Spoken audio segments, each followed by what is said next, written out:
Hello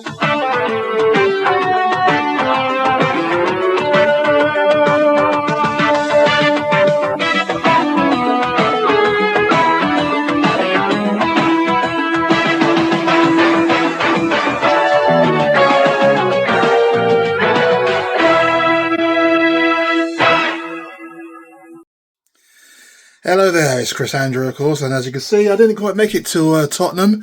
A little bit of an issue came up at home, so I had to sit this one out. So unfortunately, I won't be there to see us take on Roma in the Europa League, but I'll still be here, just kind of giving my kind of reaction to stuff. I'll be doing a half-time and then a full-time reaction. So yeah, Spurs against Roma in the Europa League. This is going to be a big one. We're all the way down into 8 now to other results going that didn't go our way, and Lazio are currently sitting top. They're 4 points ahead of us. So a win will take us up into second spot because of our goal difference. So a win is what we should be hoping for against Claudio Ranieri's Real Madrid. There's going to be a chance to be a fine thing at this moment. Roma. So we've actually put out a very strong lineup, really. And this is what the team lineup is. Forster will go in goal. He was going to go in goal anyway, but because of the enforced injury to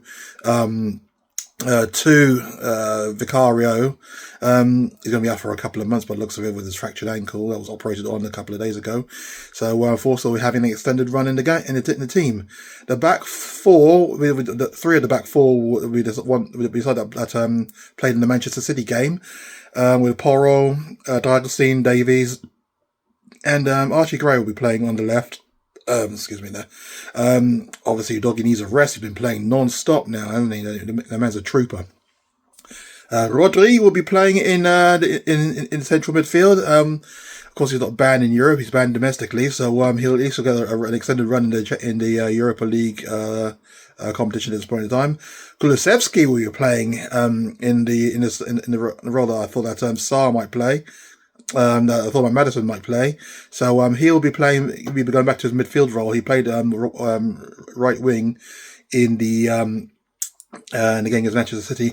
Pat Matar will be playing. He sat out most of the game against Manchester City. I thought that Berabal would be playing today, but he is going to be on the bench. So yeah, so Sarr will be playing in that role there. So look forward to see how he's going to do today. The front 3 will be Solanke and Son. They'll keep their place. And Johnson, who came on as a late substitute with half an hour to go against Manchester City and bagged the 4th goal, of course, he'll be on the right. Kulusevski, of course, moving back to midfield. Well, Roma will be starting off with a very familiar-looking front line. El Shaarawy, their mainstay, with Dovbyk up front. Dovbyk, a great striker, and Dybala will be on his right. So, Paulo Dybala must be pushing. He must be 32 now. So, he's going to be a player that I think. Very one that got away with him. We were closely linked with him, weren't we? Their midfield includes Angelino, Spanish international, Corne, Paredes, and Zeki Celik, if I remember him, had a couple of years at our place. I think he played at left back there, didn't he, if I remember rightly. Was a right back, one of the two. But yeah, he's been doing bits out in Italy. And Dika, Hummels, I don't think that's Mats Hummels, and Mancini will be their defensive 3. So they play a 3-4-3. So, everyone who knows Ranieri knows that is his formation of choice, with Villa in goal. So they're putting out a strong team. They want to try and get a win there because they are languishing in around about the playoff places. So they want to try and cement their place in the next round. So we shall see what happens. But Spurs got to do this one. All in white today. Decked out for this one. Looking forward to it. Come on, you Spurs. I'll see you at half time. Well, this game is just half time. It's just been called, and well, Spurs 2, Roma 1, and you have to say that we deserve to be in front at half time. Probably should be 3 or 4-1 up, but it didn't look like that at certain points. Oh shoot! Anyway, back again. No, it didn't look like that at certain points. We went to goal up very, very quickly. A penalty by Heung-min Son after 4 minutes after a clear foul on Sarr as he ventured into the penalty area. Don't know why the referee didn't give it initially, but had to do that, I guess. And VAR checked for him, and Son scored, stuttering penalty, and that was great. And then we just kind of went into a spell of about 10-15 minutes where we just could not pass for toffee. We just couldn't find a player to pass to. Well, we were passing, just not to our own players. We just need to be giving it away. And then on 20 minutes, a set piece given away by Radu Dragusin, needless one as well. A free kick. Dybala, still a baller at the age of 32, puts a delicious ball in for an Ndiketa header. Got above Ben Davies, and that was in 1-1. And then they started peppering us at that point. Roma, they did have the ball in the net 2 minutes later. A great strike by Stefan El Shaarawy, still showing that he's class at the age of 32. Lovely move by Roma as well to get to that stage, and it was clipped over the top. I want to say, I can't remember who got the assist for that one, but I think it was was it Kone finds Dybala? Dybala then flicks a little ball over the top there to El Shaarawy, who on a volley just snapped it past, on the edge of the penalty area, and it curled right past Forster. VAR looked at it and he was clearly offside, so we move. And then we started getting more control of the ball. We started getting the passes off and getting some moves together. We then go 2-1 up. A goal from Brendan Johnson, of course. Kulusevski actually came onto the left-hand side, collected the ball from Sarr. He picked up the ball after Dybala played a weird wayward pass. If you think about the Manchester City game where the third goal, let's say the fourth goal, it'll be easier to remember.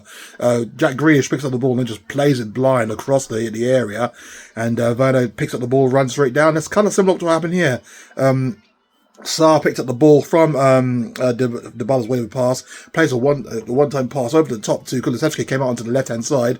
He then shimmies and tries to fool the defence, plays the ball inside. Johnson there again, ole ole. And that was 2-1. We should have been 3-1 up after that, because we did hit the post, or Sonny hit the post. And then the ball comes back out, and it wasn't Sonny, wasn't it? It was on the left-hand side. Who would that have been? Because Sonny was one who followed up and missed it. So I want to say probably, was it Kulusevski that came on the left-hand side and hit the post? Can't quite remember now.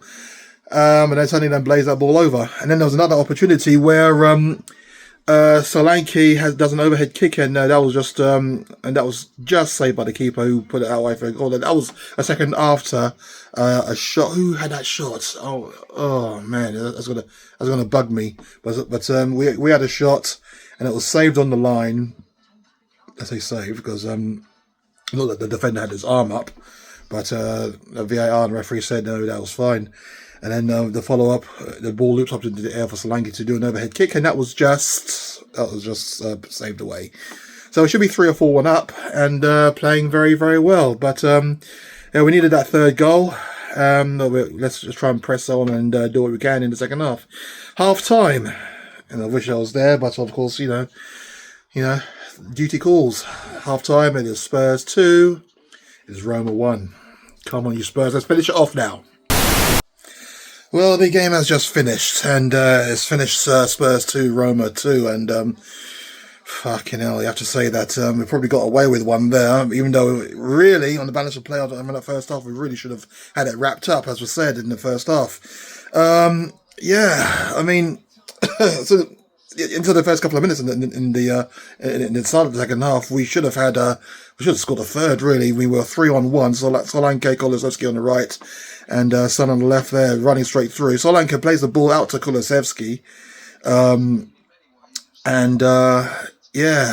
maybe when the ball to Son was on, should be on, but that should have been 3-on-1, should have scored that one there. But then Then Roma just kind of took over. About 10 minutes, 7 minutes later, they had the ball in the back of the net. It was Dovbik who found was found behind the Spurs defence, and he kind of shakes the shoot before picking out Kone at the back post, and he kind of taps into the empty net. And the referee blew that as offside. Was given offside 2 minutes later by VAR. And then Roma then hit the post. They hit the woodwork. It was actually who was it at a chance there? Angelino there had a chance, and that was off the post. And then then we hit the bar later on through Gray. And then they had the ball in the back of the net again. I think this one was Dybala that had the ball in the back of the net, and that was then ruled off aside. And then then Solanke then hits the bar with a good header. But then right at the very, very death, Mats Hummels puts it into the net. It was a minute into injury time, and that's how it stayed. 2-2. Missed opportunity, I'd say. I know people say good results, still gives them a good position, but I wanted to just blast everything at this Europa League and make sure that we qualify with a few games to spare. But it looks like we're going to have to go to Rangers now in December and try and get the win. Rangers, I've just seen, have just absolutely obliterated Nice. They won 4-1 in the south of France, so it's not going to be an easy game. So we shall see what happens, but missed opportunity today, man. And you have to say that Roma probably deserved to get at least a point out of this game. And those chances that we missed, man, Final score, and then it was probably a good job I wasn't there because I'd be so deeply disappointed. But we move still. You get me. Finished Spurs 2, Roma 2, still in a good position to qualify automatically, but missed opportunity this one, man. Should have won it.